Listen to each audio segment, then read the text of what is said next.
तो अमित शाह और मोदी जी मिलकर योगी जी को हराना चाहते हैं। ये वीडियो बस लास्ट तक देख लेना, आपका दिमाग हिलने वाला है। तो सेंट्रल गवर्नमेंट यूनिवर्सिटी कॉलेजेस के अंदर यूजीसी कोड लेके आई है, जिसके अंदर जनरल वर्ग को क्रिमिनल और कमजोर वर्ग या दलितों को विक्टिम मान के चला जाएगा। एक इक्विटी स्क्वाड नाम का ग्रुप भी कॉलेजेस में घूमेगा, जो ये मेक श्योर करेगा कि कुछ भी केस हो तो जनरल का बच्चा जेल तक जरूर जाए, क्योंकि फेक केस करने पे यूजीसी कोड के अंदर कोई सजा नहीं है। अब ये इतना खतरनाक क्यों है, इसके लिए आप SC/ST एक्ट का डेटा एक बार जान लो। पहले कर्नाटका हाईकोर्ट, फिर इलाहाबाद हाईकोर्ट और यहां तक कि सुप्रीम कोर्ट ने भी यह माना है कि SC/ST एक्ट का इस्तेमाल ब्लैकमेलिंग के लिए होता है, क्योंकि as per the data 75% of the मुकदमे यहां पर केवल फर्जी होते हैं। यहां तक कि पहली क्लास में पढ़ने वाले एक छात्र को भी इस काले कानून के अंदर बुक किया जा चुका है। अब यहां पर मोदी जी की जिम्मेदारी बनती है कि इस काले कानून को थोड़ा रैशनलाइज किया जाए, जिससे एक तरफ तो दलितों को न्याय भी मिले और दूसरी तरफ इसका मिसयूज खत्म हो जाए। लेकिन उन्होंने किया क्या है, वो यूजीसी लेके आ गए ताकि अपर कास्ट के बच्चों को जेल तक जाने में कोई प्रॉब्लम ना हो। सिर्फ कॉलेज और यूनिवर्सिटी नहीं, अगर हम यूपी की बात करें तो यूपी के अंदर अपर कास्ट का पॉलिटिकल डोमिनेंस खत्म करने की बीजेपी लगातार कोशिश करती है। यहां तक कि बीजेपी ने फरमान जारी करके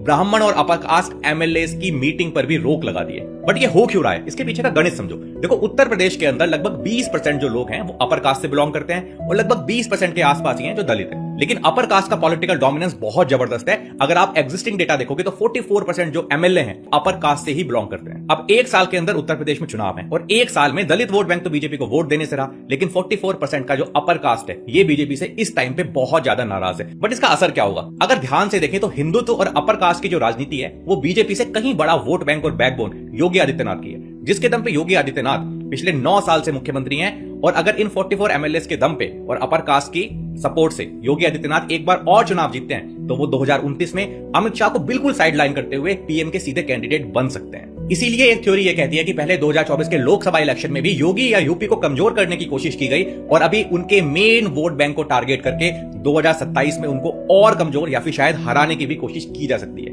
वैसे 2029 में अमित शाह और योगी आदित्यनाथ में से आप किसको पीएम देखना चाहोगे, कमेंट करके जरूर बताना। जय हिंद।